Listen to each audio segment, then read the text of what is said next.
Okay, we're on Sanhedrin, Perek Gimel. Mishnah Gimel, third Mishnah in the third chapter of Masechet Sanhedrin. We're going to talk about psulim. Remember we learned that if you're a karov or a pasul, if you're a relative, or you're an aid pasul, if you're what's called a pasul, ineligible to be a judge, a dayan, or an aid, or a witness, so then you can't testify, you can't serve. So what are the psulim? So this Mishnah actually appears in Shas before, we've learned it before, but it appears here, so we're going to learn it again. Okay, and it's important to note, let's read a pasuk in Shemot chapter Chav Gimel. It says, Lo tis Hashem Hashav, don't take God's name in vain. Okay, you should not utter false reports. Al tashet yadcha im rasha, lihiyot eid chamas. You should not put thy hand with the wicked to be an unrighteous witness. So there's something called an eid chamas. Al tashet yadcha im rasha, lihiyot eid chamas. And so Chazal learn out. Let's go to the Bartanura just to see for a second. Torah says, Al tashet yadcha im rasha, lihiyot eid chamas. We just saw that pasuk. V'darshin and Chazal learn out, Al tashet rasha eid. Don't go to a wicked witness. So anyone, so the Bartanura says, okay, according to the halacha, Kol misha avar avera shechayav mitat beitin. If a person violated a sin, who's chayav mitat beitin, o karet, o malkut, or he's chayav karet, or he's chayav lashes, pasul le'edut. He's not eligible to serve as a witness. The mechuyav mita nikra rasha. Someone who's chayav mita, who has a capital crime, capital punishment, is called a wicked. Okay, and that's what we learn in the pasuk. So that's obvious. Okay, but moreover, the rabbi said not only that, there are levels of dirabanan, psulim dirabanan. So the psulim dirabanan everybody knows, but our Mishnah is going to list psulim dirabanan, rabbinic psulim that are also included of people who the Chazal felt could not be trusted in order to become witnesses or judges. So who are these psulim? Hamasachek b'kubia, someone who plays kubia or dice. So a gambler. So it's interesting.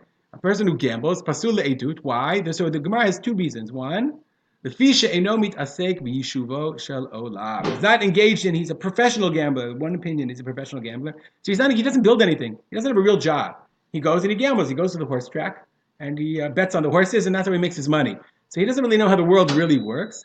Since he doesn't know how the world really works, he's not reliable in the court. V'asur la'adam shitasek ba'olamo.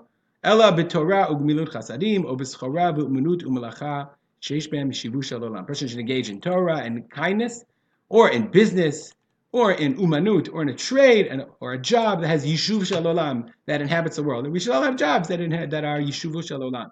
Okay, a person who is misachek b'kubia, who is a professional gambler, is not one of those people. Malveh b'ribit, a person who loans with interest.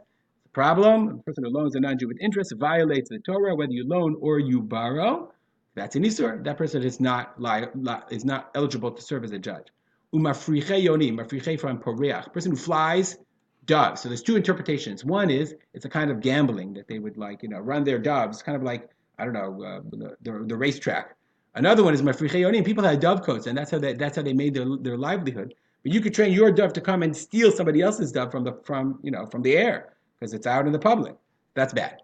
V'sochari shvit, and people who sold produce that grew in Shvi'it, in the seventh year. Okay, so people who sold that's asur d'Rabbanan. You're not allowed to osin schara beperut Shvi'it. You're not allowed to sell. The Torah says,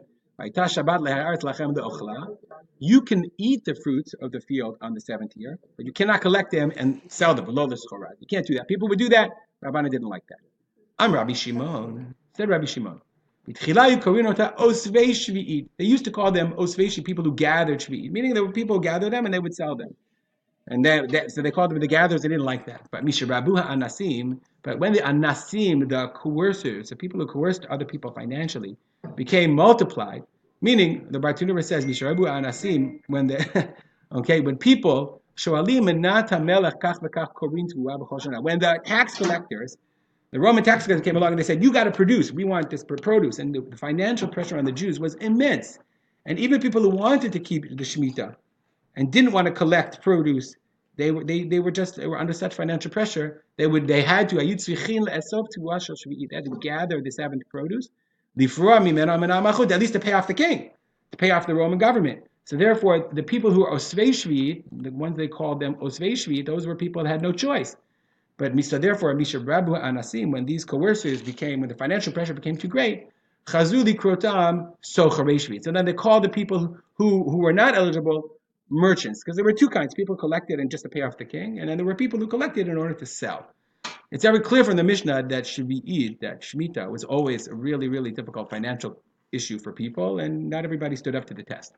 Rabbi Shimon, Rabbi Yehuda says, Matai, when is this true? When are these people ineligible? And when are we talking about Matai?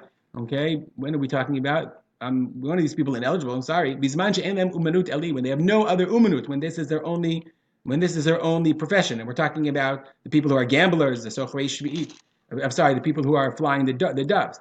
But if they have another profession, then they are sherim, then they can serve and testify because they are engaged in yeshuvo shalom. Stop here. Dedicated learning to Mary and my father, Rav Simcha ben Yitzchak Kalman. Have a great day.